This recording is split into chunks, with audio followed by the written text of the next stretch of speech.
Que lo que hay, mi gente? Welcome to Two Drinks and a Ting. I'm your Ting, Nathalia. I'm Natalie again. And we in this bitch. Yes. In tradition to our drink, because what is two drinks without a drink? Oh, What? fuck. Two drinks without a ting. I keep on fucking that up. I've drank before, clearly. It's Red Solo Cup Day. This is rum and coke. If you know, you fucking know. And me, I've surpassed my alcoholic friend over here since she became a mother. So it's quite rough. Facts. But here we go. Cheers, friend. Before we begin, Yes. did you know? Did I know? Mel Gibson directed and produced Passion of the Christ? Yeah. I did know that. I didn't. I found this out 2 days ago. Wow. Yeah. If you see me looking over here, you hear another voice. That's Sam, our friend, who you're going to get to know as time goes on in life. So don't be too surprised. And my baby. Oh, yeah, and her baby. That cooing is a beautiful peanut, and she's loved.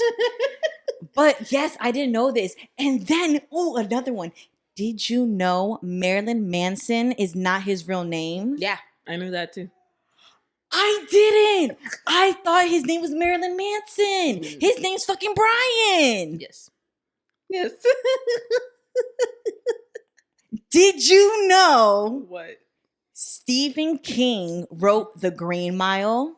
I've never heard of The Green Mile, but I've never seen it. It's a movie, I think about slavery or segregation in prison systems back in the day. I know that he wrote a lot of things. I did too. He wrote Carrie. Didn't know this because the only books I knew he wrote were The Outsider on HBO. Great show.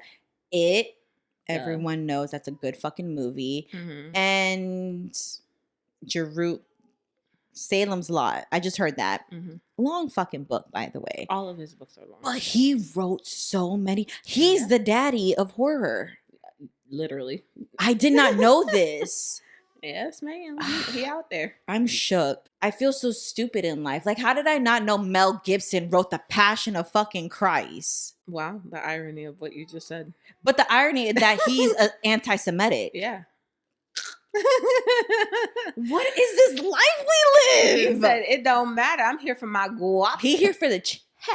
Every dollar. I learned about that. Yes. Oh, and it was on Thursday because I was talking to Precious. We were talking about Kill Bill, and that segued into Lady Gaga's Telephone. Oh, God. And then it segued into Lady Gaga's Judas. Oh, and gosh. we were doing pop quiz off of like the Bible. And I was like, who the fuck is Judas? And in the music video, as you know, like Lady Gaga's riding the Harley with Jesus, and then Judas is one of his biker mates. And I'm like, didn't Judas like betray Jesus? And then we went into Mary of Magdalene, the whore who cleaned his feet. And everyone was like, oh my God, yes, girl. Apparently, Jezebel was the only one slanging cooch out here. God. And I just felt very biblical. I felt really smart. She said I felt very biblical. You're ridiculous. I felt very like a genius because I knew some of the stories. Like, you know, everyone knows Moses, but I knew that Peter and John the Baptist were Jesus's homeboy, and that Lazarus was after Jesus came back alive. I thought he was like an experiment of, you know, the Lord to make sure that the Lord had the ability to bring back the dead. You know what I mean? I thought he was an experiment. It wasn't an experiment. He was supposed to. It was like proof that Jesus is who he said he was. Okay. That's what that was. But I thought Lazarus was before Jesus. Execution. What's it? Crucifixion. Crucifixion. And Crucifixion. Girl, put it in the comments below. We don't know. But like I was just shooting. I was like, because in 6th grade, after I got expelled out of Liberty, I don't know why I got expelled because I didn't know you got expelled. I got expelled because I was hilarious. too problematic. From what? Mr. Green slicing my wrist. Oh, Yes. right. Didn't we talk about him last episode? We mentioned him. I was like, last name starts with green. What a mess. Oh my god, my eyes are tingling. Stop. Oh my Okay, god. but then after I got expelled from middle school, 6th grade, I went to a Lutheran school, and I She don't learned some stuff. But like I was telling Precious, because Precious is apparently very knowledgeable within the books. I didn't know this. But yeah, because all I knew was because we also saw or the live action version of Moses's journey, where his sister had leprosy, all the that whole story.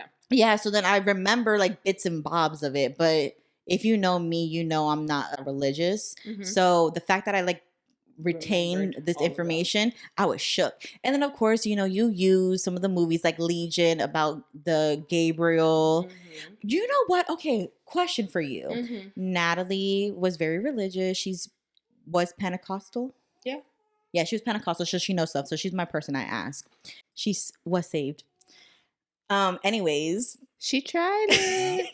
Okay. She's still saved, boo. She's blessed. I mean, if you hear her good luck, it's fucking bullshit. Anywho, but apparently, like, there were the angels you would pray to, the archangels you pray to for certain things. Like Gabriel was. That's Catholicism.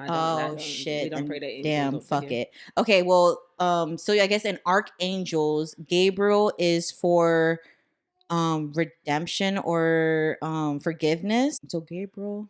Girl, you don't know. Don't do it. Don't do it. Anyways, so there was out here and you don't even know. So there's somebody else. Information. Which basically, maybe it's John the Baptist. I don't know. Someone was also wisdom or something like that. So you prayed to one of these angels, and then I got to thinking, what was Lucifer? Because apparently, if these are the 3-head angels within. Lucifer was, before he became what he was the angel of worship. Oh, really? Yeah. I thought he was like Aphrodite and he was pretty. No. Because everyone would say he was the prettiest angel. Well, that's what they say, yeah. He was like the right hand. Yeah. Yeah, pretty much. But worship being what it is in religion, you know what I mean? He was like that type of angel. He was the worship. But then he got jealous and... So he was angel of worship. Interesting. Yes, me. Sorry this went religious on y'all. But Mel Gibson, Passion of fucking Christ. Mel Gibson, Troy. Yeah. What women want. Yeah. He did that. He is versatile. Didn't he do Apocalypto too? Yes. Yeah. And that was a good list. I don't like movies like with subtitles. I don't like movies in different languages. I don't like voiceovers. I'm not that person. I can't.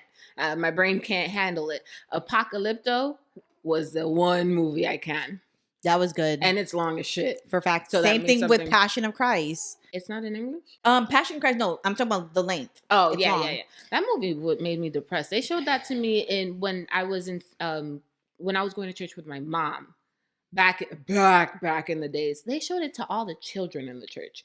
That movie is not for children. That's scarred me. It was real graphic because I don't remember watching the Passion of Christ like in its entirety. Yeah. I remember the scene where he's dragging the cross, and then I also remember the scene where they nailed his feet. Yep. I promise you, I could never be back in the day. And you know it's on Netflix now, shit. Right? They put it on Netflix. See, I'm nervous that I'm gonna watch it. I'm not gonna cry. Cold soul. Yes, and I feel like I'm gonna go to hell. We can watch it together if you want. Ooh. I'm sure you won't go to hell just because of that, Nathalia. Because everyone's like, "Oh yeah, I sobbed, I cried," and I'm just like, no, but it's like, you know how people cry during like the Titanic? I think that's why because it's an emotion driven. Okay. You know. Mm-hmm. At least with me, because of my past with church, I could tell you like I sob from like my spirit, my soul. It's like ouch, you know, like I'm sorry you went through that, but thank you for doing that. Some people just do it because it's graphic. Yeah, but that's why Mel Gibson got the big bucks for it. Mel Gibson. How are you an anti-Semitic? I don't know his life now. Maybe he's just was drunk because I know he was on drugs during that time. But people say liquid courage. That's your truest self when you're drunk or on high. So I was like, But yeah, I was shook about that. That lived with me for like 2 days. Obviously. And Marilyn fucking Manson is not his real fucking name. He's scary as hell. He really is. I asked Precious, like, did you listen to his music? She was like, oh yeah, like, of course. Precious is such a rocker at heart. I could never. I mean, I'm eclectic, but she's eclectic. That's like screamo type, and I can't do it. That's what I said. I said that Precious was into screamo music. She's like, stop saying that. What? It's the truth. If you like Marilyn Manson, I can't do it. It gives me a headache. It just doesn't. I need to know what I'm listening to. I don't know what words you're fucking You're saying. not saying words. I'm sorry. I mean, you could like what you like, live your life, but you are not talking. I do not care what you say. Or what you think you're or saying. What you think you're saying. I need subtitles on that bitch. Once you get to know me, you know I'm a wannabe rapper at heart. She tries so hard. But I freestyle majority of the time. Like, I don't know 100%. What the fuck these lyrics are. She tries so hard. Like, are you Ellie? What's my motherfucking name? I thought she was saying, aka J-Lo, are you early? I didn't know she was spelling real. This is... R-U-L-E. What's his name? What is his motherfucking name? Oh shit, his name is Rule. My bad. Oh, I said real. Oh my god. Girl. Rum and Coke, guys. Oh my god. What in the world? Yeah, that's what I... She tries so hard. And she's the only person I know because I've heard people say, are you ready? I've never... I heard, are you early? Early? Like, early for what? Like, he literally is asking the public, the audience, what's my motherfucking name? What is his name? Nathalia, just in case you didn't know, his name is Ja Rule. It's not Ja Real. It's not Ja Early. But that's also with Buy You a Drink. And then I didn't know what he said, but he did not say and then. He did though. It's up for discussion. But anyways, I'm a freestyle rapper. And I knew I was like destined for Rhapsody when I finally learned the rap Caroline by Anime. What's his name? What? That's not his name? What's his name? Anime? What's enemy? What's his name? Amine. Oh! Are you serious? It's not anime? Wait, is that how you spell anime? That's how you spell anime though, right? Anime and amine. You know what? It has the components and the letters of anime. It's just in wrong areas. Are you looking it up, Sam? No, she's not looking it up. She might have a business, girl. Oh, damn. Girl. Anyways. She tries so hard. I do. Oh my god. Anyways, but I learned that Caroline, and that was the biggest accomplishment of my life. And it took you a little while. But I feel that. I recorded. And, I also recorded, the song The Box by Roddy Ricch? Yeah. I learned that shit too. I don't know the words to that one. I just know that. Cash App. Yeah, no. Yeah. I saw something on Instagram where he was like at a British show performing, and the crowd was like singing it with him. It was like, if these people know it, I can learn it. That sounded a little judgmental. These people, British folk, white, because British folks are real racist or colorist. However you want to look at it, they hate black people, which is silly because there's a lot of black British people. Yeah, but it's but the truth. I think that's just the world that we live in. It's the world. The world is. I don't even think the world's racist. The world's colorist. Yeah, that's just it. It's unfortunate because but it's also funny. It's funny that we're talking about this because I was thinking, I'm like, by the time my child is 18, I'm sure there's not going to be many like white, yeah, like strictly white people, Nazis. Strictly black people. That like everybody's going to be a mix. Yeah. So it's like, y'all count your days because it's coming to an end. Facts. I need you to zoom into my face when I do that. I will. I got you, bitch. So we're going to do it. So we're going to do a game. It's going to be a game where Natalie will have to guess the correct height of a celebrity. And I'm gonna let you round up to 2 inches. Okay. So it can be either 2 inches above, 2 inches below. But if you get it wrong, you have to drink. First celeb, Cat Williams. How tall you think he is? I know he ain't 4'11" because I remember you like wrong. 5'3". Close. What was it? 5'5". Cat Williams, you look short as hell. I'm gonna need you to wear something. Platforms or something because you look short, bruh. Okay. This guy you should know. Who? I thought I don't directly know. For you. How tall is Tony Hawk? Because I was a fan of his. I'm supposed to know this. I know he's tall. Okay, well, like 5'10". Drink. How tall is he? 6'2". That should have been your first one. I was right? No, 6'3". Oh. But drink. Damn. You got it wrong. Right? He doesn't look that tall. But he also don't look that skinny. But he's lanky. He's very lanky. I saw his documentary, by the way, really fucking good on Hulu. He's so smart. He's the first person that I know made a life and profit off of being just a skater. And then everyone came after, like Bam Margera, Ryan Sheckler, all those people. You know who I'm talking about, right, Sam? And the reason why I asked Sam, don't get stupid, is because she used to be big in Vans. That's the only reason why I fucking know she knows about skateboarding and shit. And she's a skater. I forgot about that. My friend loves skating. We're not going to say where we're from. She's really good. This bitch be doing dips, tricks, flips, all that. All the turns. Everything. Like, she's out there. My bitch is athletic. She does rock climbing. She does skateboarding? No, she doesn't skateboard. Do you? Okay, no. I tried skateboarding. That shit hard. Bitch, my brother had a longboard and you tried it. You hurt yourself, didn't you? A skin of good length of elbow was gone on the pavement, bitch. That shit hurt, and the wind got knocked out of me. Yeah. I was so disoriented. I didn't know how to breathe. I sprained my ankle the first and last time I got on a skateboard. I'm never. I went down a hill. Like a fucking tonta. You're dumb. I was dumb as shit. I was on the sidewalk. No, and I was in a parking lot of an apartment complex. And you know the parking lots, they have the brick to stop you? That's what stopped me. Because I couldn't stop. You flew? I flew, baby, and my ankle went. And it was so swollen, I traumatized. But Sam would never. This bitch knows how to do everything. Yeah. Put me on a skate and I might hurt you. Don't get near me. Did you know so you would agree that Tony Hawk was like the person who made skateboarding like a livable thing? In general. Or skating like anything? Yeah. Okay, cool. Yeah. Story time. What? Fuck Sam and her skating. This bitch invited us. You know what? Fuck Natalie too. She invited us to a skating rink. You know what? Just fuck her all general. Just me. Because I can't skate. I can't either. My balance is shit. Same. When I was a kid, I used to be able to do the inlines, and your girl was over here dipping, doing, and looking real cute. 4 wheels, I can't do shit. So I was like, oh, let me get inlines. Guy was like, okay, cool. Gave me inlines.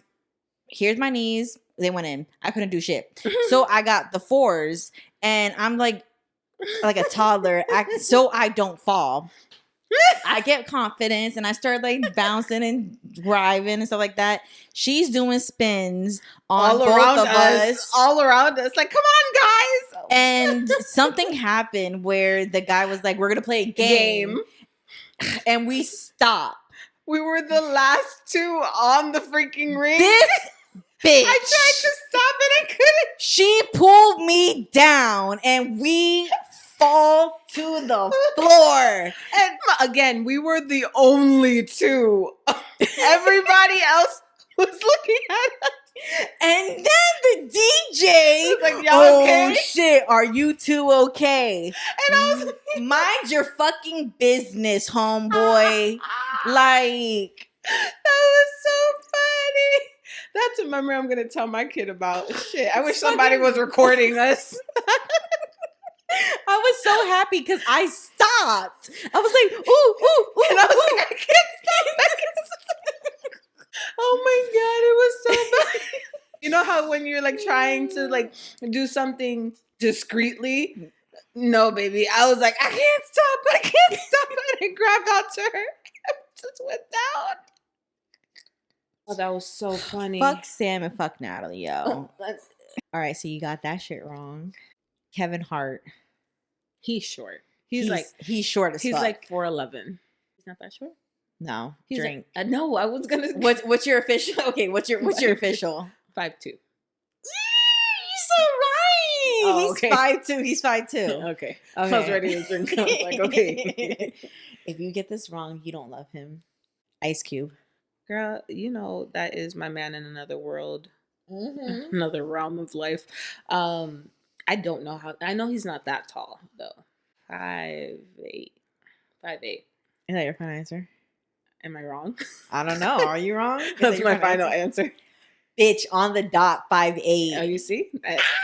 It was meant to be. Ice Cube. It was meant to be. How tall are you? I'm 5'8 and a half, 5'9". Ooh. I don't mind. How tall is Detective Tutuola? Girl. That's Ice-T. Yeah. A different ice. I feel like he's tall, but not really, because his wife is kind of short, I think. Mm-hmm. And he's not that much taller than her. No. Her. 5'7", final answer. Drink. Damn. He's shorter than that? He's tall. Oh. He's 5'11".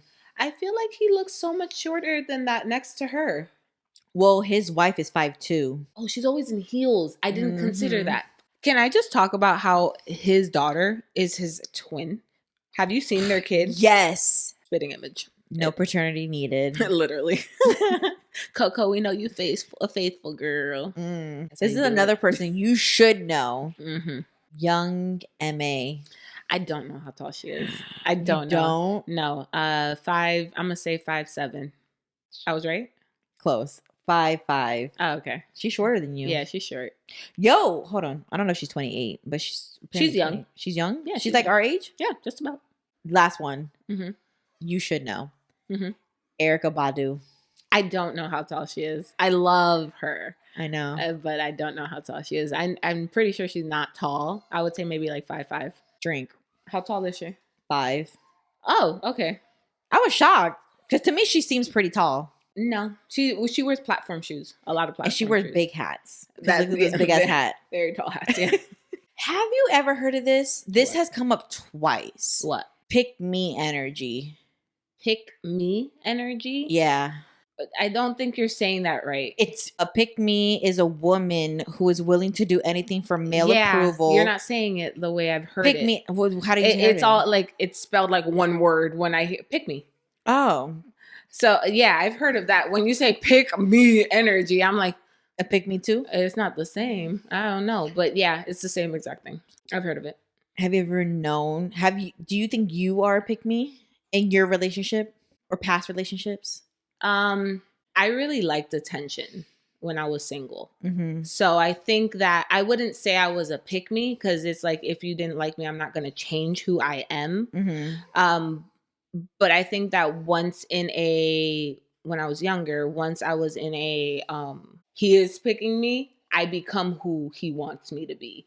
So, you know, that like I become a pick me when I know I have him. Yeah, you change. I change who you are to I am to keep him. Yeah. Well, used to, not anymore. I feel like this definition. So the definition that Urban Dictionary gave. Hold on. The official dictionary says she's willing to embarrass or throw other women under the bus to achieve the goal. The unfortunate thing about a pick me is usually the men they are trying to seek approval from are of poor quality and treat women badly. Yeah.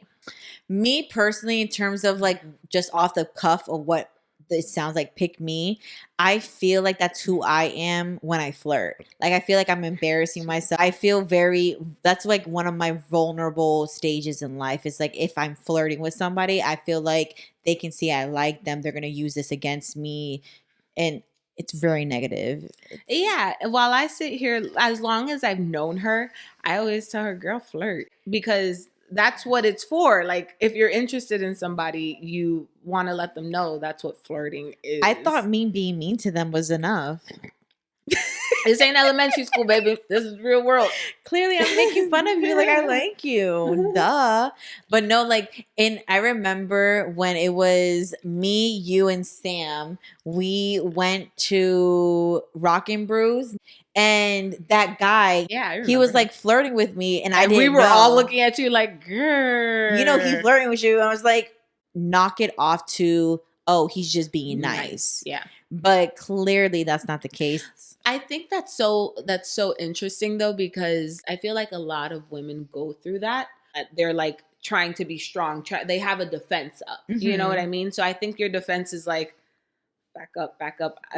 I don't want to even know. I don't want to know what you're feeling. I don't know if you're just being nice. I don't want to know if you're just being nice, or if you like me, I don't want to know. I'd rather not know. Because that's like your safety. You know? Yeah. So it's just like, it's not only my personal defense, but it's also just what I've heard, like, oh, men will lie to you just to get in your pants. Yeah. And then clearly this is from at an age where it's just freshly out of high school, in college and things like that. So very naive. He's just being nice to me for X, Y, and Z. Right. Oh, speaking of which, tangent, I think I would be a great guy. Girl. I've often heard.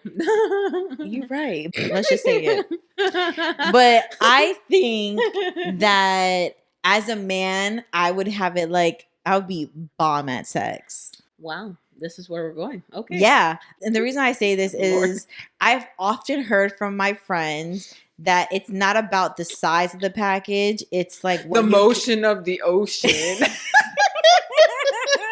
And it's like the movement of how you do it. What and the if hell, you Nathalia, if you know me, you know my pelvis thrust is a fucking one, right, Sam? Oh Lord, yeah, it's the best. Remember high school? She would do it everywhere. Religiously. She did not care. It was a daily thing. Any good news, she's doing it. A pelvis thrust. So because my pelvis thrust is so like sharp, I think my God. I'd be a great man. Oh my God. Well, at least with a dick, you know. While I sit here and I'm like, girl, I like being a woman too much. I'm sorry, I can't relate. I mean, we go through it. We really do, but we do. I'll stick to being a woman. I'll stick to being a woman too, but I'm just saying, like, if the Lord ends up reincarnating don't bring me. the Lord into this. We already went past the Passion of Christ conversation. We're not doing that again. I would be a great guy. While I sit here once again, and I'm like, no, I'd rather not find out. The only thing I've ever been curious about is how men pee.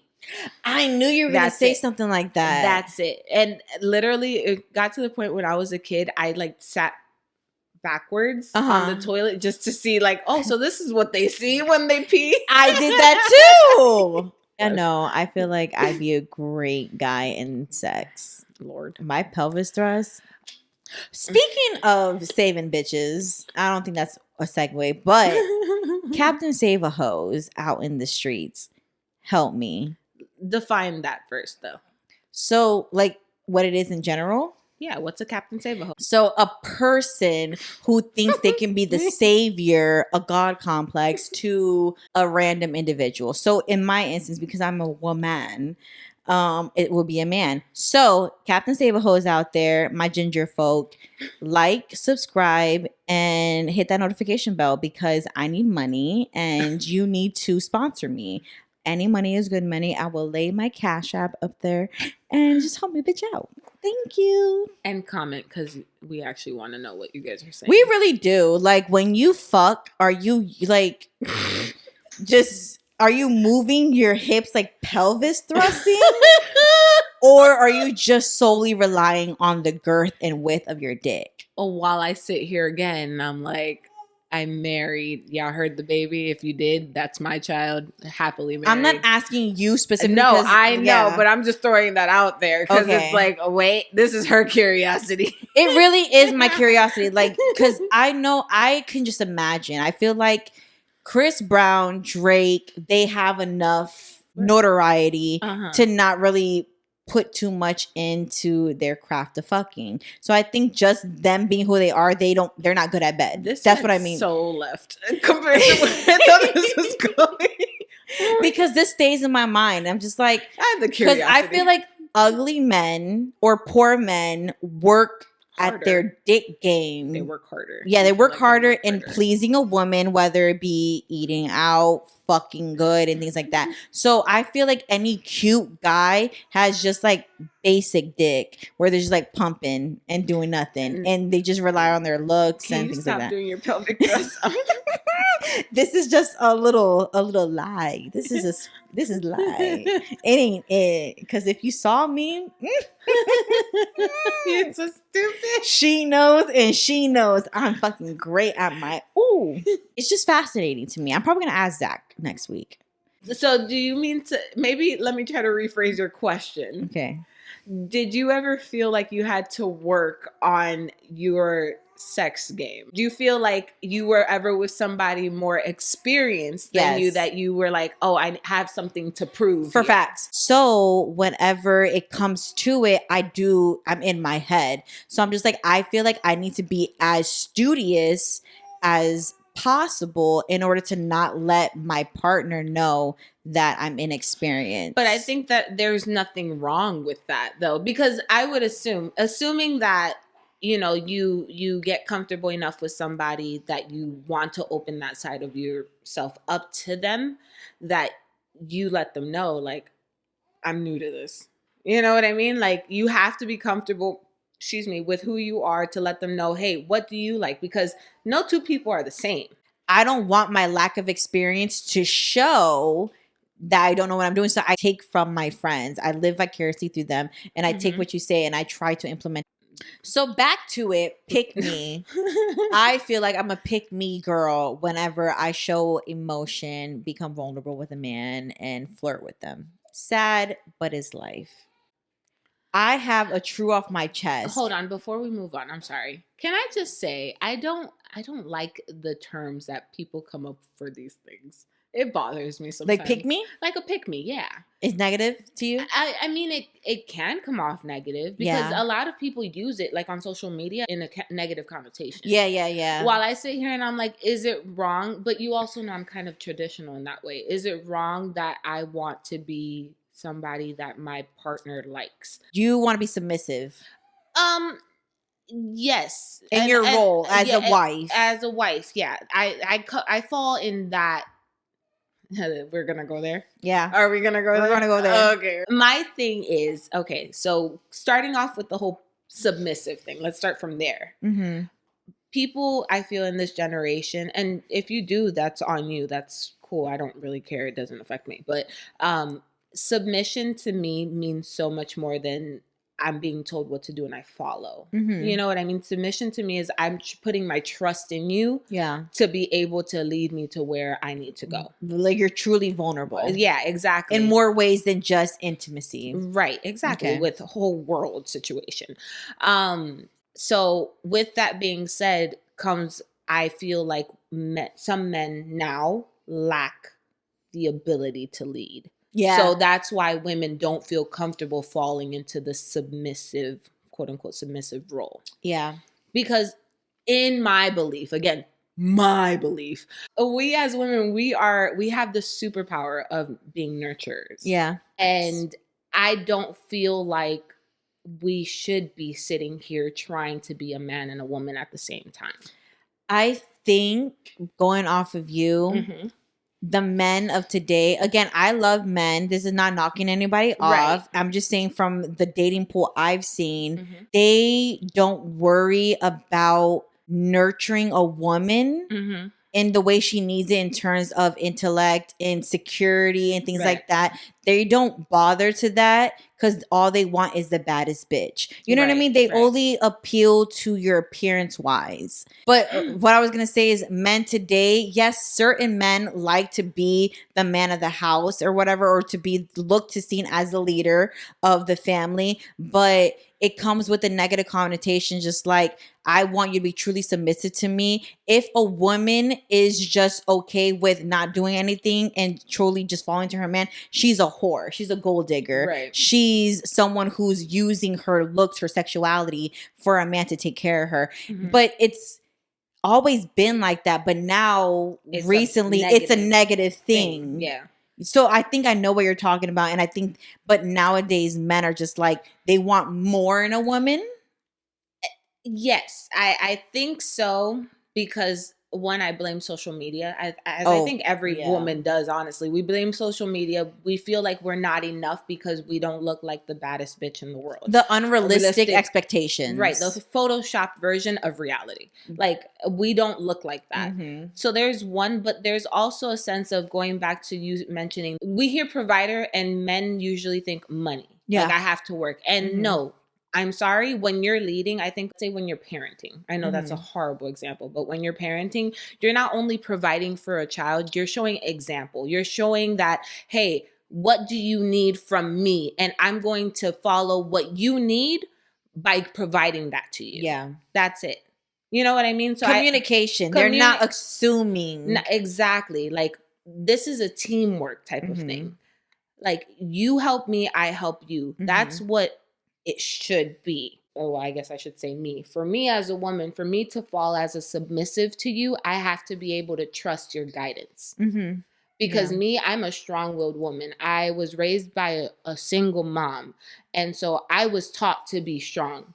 So God bless my husband. Not to say trained, but you were expected to be the breadwinner, to be like the man of the relationship. Right. I was taught to be the man and the woman. And I'm now being, an adult and knowing what I know and experience what I have experienced, I know that a woman can never be a man.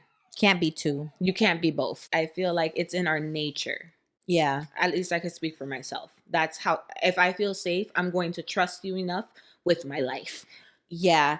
I mean, that's your life, but I also feel like inevitably, if I find that person who's able to take control, take reign, and I know there's no ulterior motive for myself, I'm easy to be like, okay, my man got it. Right. And I think that's like a breath of fresh air for any person. Yeah. But from the conversations I've had, men want to feel taken care of. Women are able to provide that care. You know what I mean? I feel like, again, coming from my neck. So fuck, just no, fuck the feminist. That. Nobody cares. Like, that's your life. This is her life. Right. I'm just speaking for myself. Like, I like to know that I am able to walk out, me not paying attention to anything. Like, when I'm out with my husband, I'm literally clueless. I don't like looking behind my back. I'm not that person. I'm defensive. Yeah. I'm not on the defense. I don't feel like I have to be on my toes when I'm outside with my husband. While when I'm by myself or out with my daughter,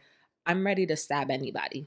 You know what I mean? But I enjoy going out with my husband because I have that load off of me. I trust him that he's observing everything, because he'll tell me, hey, did you see that? And I'll be like, no. That's the type of love I can aspire to.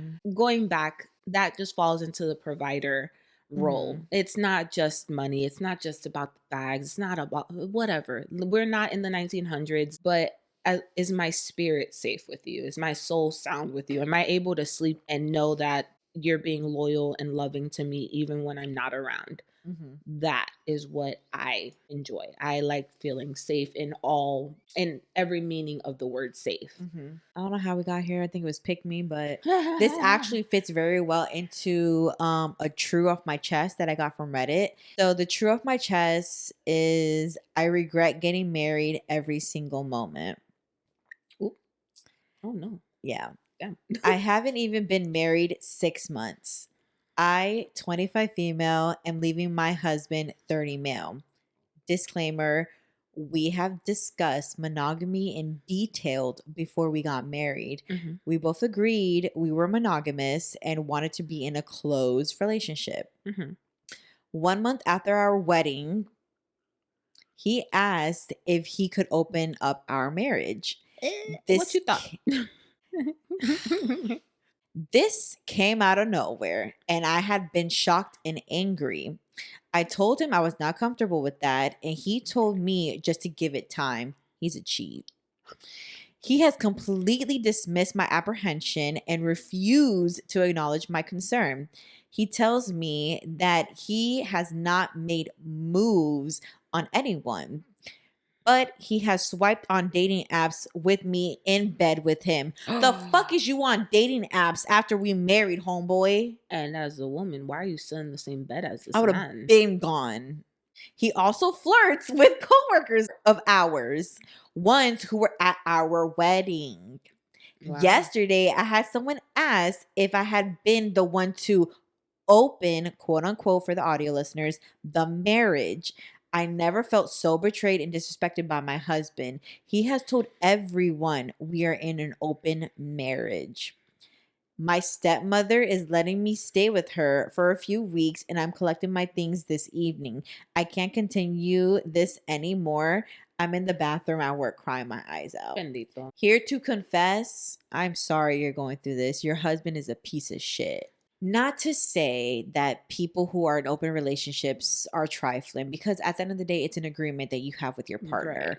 Especially if that conversation was had prior to getting married, because I get it. Marriage is just a piece of paper and whatever, but it's like, no, besides that, it's like I'm committing myself to you. Like this is, and we had this conversation to make sure this was going to work out.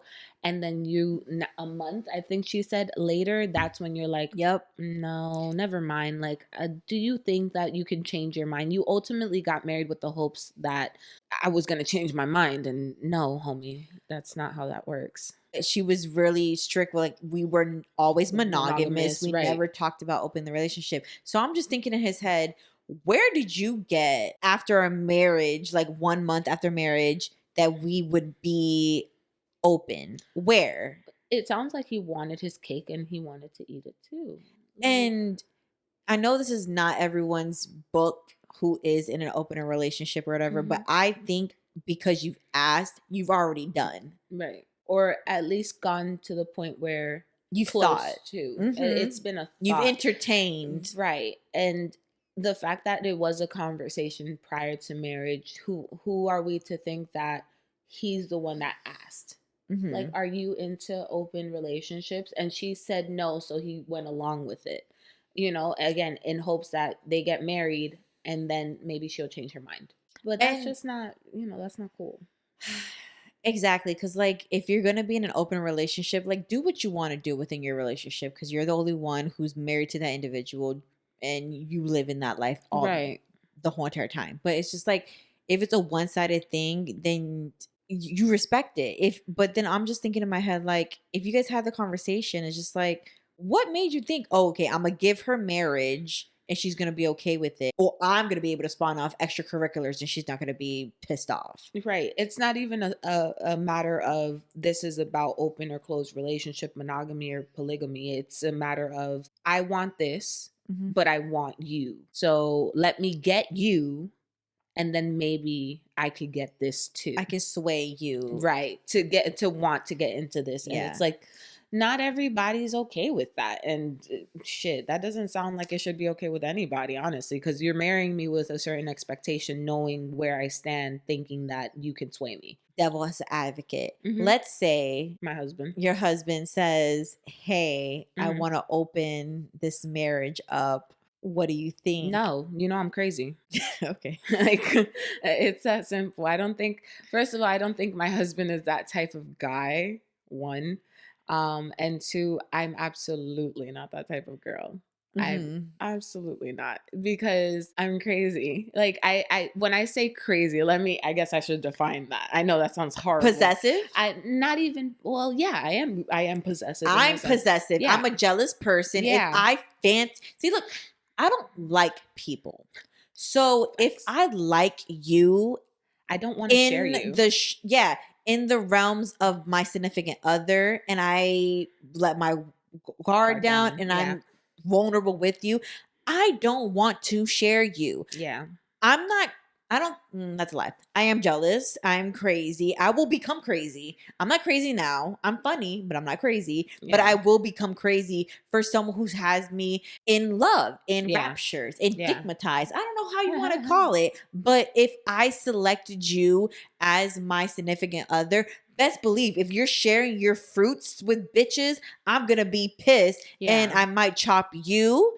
And because I have a little bit of extra anger, I might chop her. I wouldn't take it out on the other female or the other person in that scenario. Now, if Okay. it was a scenario that, for example, She knew about you? she knew about me and she knew I wasn't okay with it. Okay. That's different. That's Okay. trifling as hell. So of course I would be upset at her. But in the scenario where it's like my husband's just bringing it up to me and I'm like, what do you think this is? Like, we've been married for such and such amount of time and you know that's not the person I am. Mm-hmm. Like, no, that's no. I don't I hate to use the word crazy, but yeah, I am crazy for the people I care for. And like you said, I share enough of myself, enough of my life, enough experiences. I tell my husband all the time, you took my youth. Like, we've been together for so long. Like, no way, absolutely not. We've been through enough and I'm not okay with sharing that energy with somebody else. Mm-hmm. You know, like, I kiss you and I don't want to think that I'm kissing somebody else. Yeah. I like that's the part with me that doesn't sit right with me. Yeah. I work really fucking hard. Also, I work really hard. Seeing you and you're the, like, again, I may be just blindsided at other friends or whatever, but seeing your relationship is the healthiest relationship I've seen to date. Thank you. So We try. Exactly. And we're so close. You tell me sometimes, like, you give me the inner workings of what a relationship involves. And it's a lot of fucking It is work. Yes. I would like to think I'm committed enough to continue on disagreements, continue on what's the word? Compromising. Yeah. Because of course you would like to think, oh, a relationship's a compromise, but when it's you're being told you're wrong or think of my feelings, it hurts a little bit. Yeah. Because you're just like, especially us who we have a pride, we have an ego. Yeah. It hurts that pride and ego for sure. But again, that's where the work comes in. That's where the compromise comes in. Exactly. And so like seeing your relationship, I was like, that's a lot of work. Do I really want that? Right. It's like, that's a lot. Yeah, I find it to be a lot, but it's so worth it when you know that you're in it with somebody who has the same goals as you. The same effort. Yeah, exactly. Okay. Like, I wouldn't have married him if I don't think this would have been able to work. It's a team. Think about it, a soccer team, baseball team, basketball team, all different individuals, all common goal. That's how I see a relationship. And if I don't see that same effort or the same goal was in our minds, like, we talked about everything when we were dating. We talked about cheating situations, our past, our traumas, everything. And even then, that doesn't mean that marriage is easy. Marriage is not easy. Marriage does not make things easier. It actually can make things more difficult. But at the end of the day, you're, at least me, I'm falling asleep next to somebody that I know, okay, I'm happy, you know? And I feel like that's the hard part. Finding somebody that you're willing to be like, through our ups and downs, back and forth, disagreements, different views, I'm still happy. I choose you. I'm choosing you. Exactly. Not every day can we wake up and be like, oh, I'm in love and this euphoric feeling. That's not reality. The reality is that's surface. Exactly. When all of that passes and down to the nitty gritty and life just happens, you're still choosing to love this person. Yeah. So you're a mom. Keep that same idea, but in an alternate universe, let's say your significant other is kind of an absentee parent. I mean, for my child? For your child. Like, okay. In context, he was not there for you in pregnancy, left. Okay.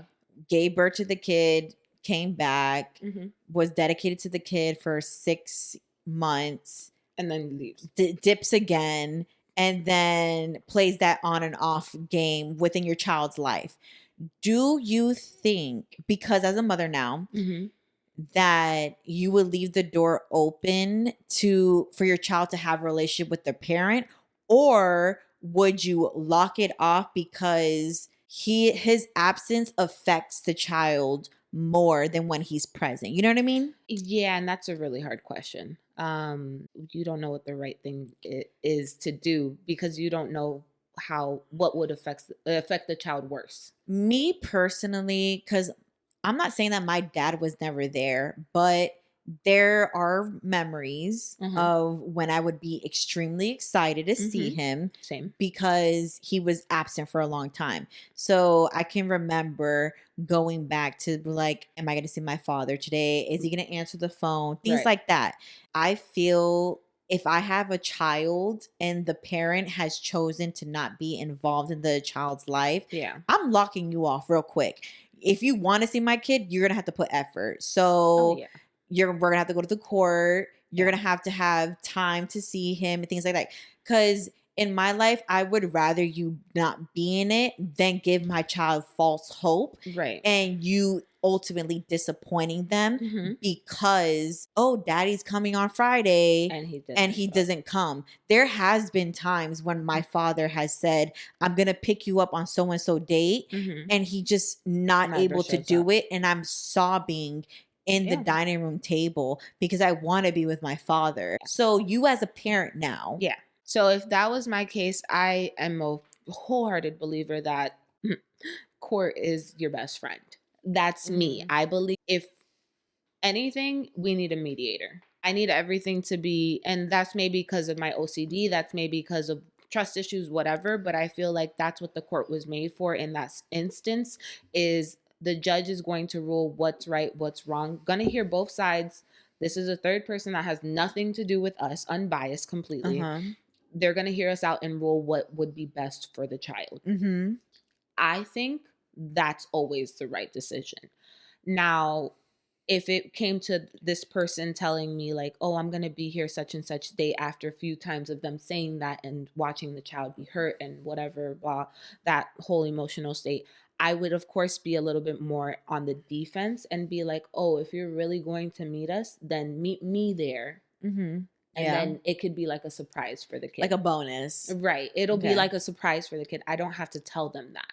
That because then if you fail, then it falls on me. Because that, like you, that happened with me multiple times. Like my dad would say he would do this, or I'm going to make sure to pay for, let's say something small, like pay for your karate classes. It's something that he knew I was so into. I was so into karate when I was a kid. And then one time they called me and my mom into the office and said, I have to go because the payment didn't go through. Oh, damn. And then I called my dad from that office and my dad was like, tell your mom to pay it. You feel me? And then you put me, a child, in the middle between, of this. And it's like, what am I supposed to do? I'm the kid. I'm not supposed to be in these adult conversations, you know, especially after you told me directly that you would take responsibility of that. Yeah. I was telling Zach, I wish my parents kept my innocence. In those instances, I was just like, why are you putting me in between this? And it's just funny you say that because it was also coming from my father, where he would hold money above his responsibility. Yeah, always. If that makes sense. Because my mother was always encouraging, like, did you call your father? Yeah. Have you spoke to your father? Did you invite your father? Yeah. Like, she was very encouraging. And there are instances where I remember that my dad would just bash my mom. Yeah. Like, oh, why wasn't she able to do this? Is she with her boyfriend? Or it's like, why won't your mom do it? I give her enough money. Yeah. I mean, I think that's so generational though. I really, really do. Because, you know, the age of our parents, it's really close. So, so I would say that it was more so of like, I'm providing what she needs. Why is she saying that that's not enough? She could pick up the rest of the slack if it's not enough, you know? So I'm not okay with it. And I would never, ever, ever I would always make sure that my child would never have to feel those feelings because at the end of the day, I still remember being like a young, like early teen or preteen and feeling like I'm just a dollar sign at this point. But you as a mother with a participating husband, a present husband, do you think your husband's presence is important? Facts, 100%. So not only to her, but to me as well. Of course, support and everything like that. But like you, with knowing what you know in that alternate universe, do you think that would sway your opinion on whether you lock off the dad or you keep the door open for him to come around? Because I don't know if it would sway it, because even if I wasn't married, I feel like because I had an absentee dad in the ages when I feel like I mostly needed him. Yeah. I feel like I wouldn't want my daughter to lack that. Yeah. But I also know I can't control a grown ass man. Yeah. But again, adding on to that, I also know I'm unable to provide what a father would be able to provide. But if he's lacking in the father department, then the child's technically not missing anything. But growing up, she's missing everything.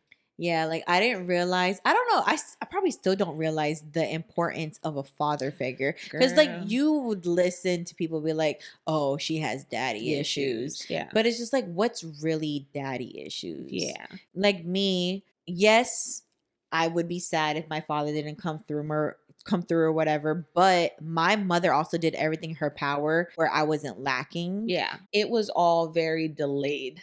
The effects that my dad not being there had on me. Okay. I think it's because before my dad had left and my parents divorced and, we didn't live with him and stuff, I feel like I was such a daddy's girl. Even the first few years after we moved here and my dad was still in New York and everything, like I would ride for my dad. Me and my mom would bust heads. We would argue and I'd be like, I hate you. I want to live with my dad. Yep. Da, da, da, da, da. I would fight. To me, my dad was my savior. My dad was my protector. Yeah. You couldn't say shit about my father because you're fucking wrong. Exactly. Yeah. And lo and behold, you grow up and you find family secrets and you're just like, unfortunately, you figure out your father is not shit. And I didn't even have to go that far. It just... You failed me one too many times. Yeah. I'm too old. I'm old enough to understand when somebody is telling me with their actions, I'm not as important as I thought I was to you. Empty words. Right.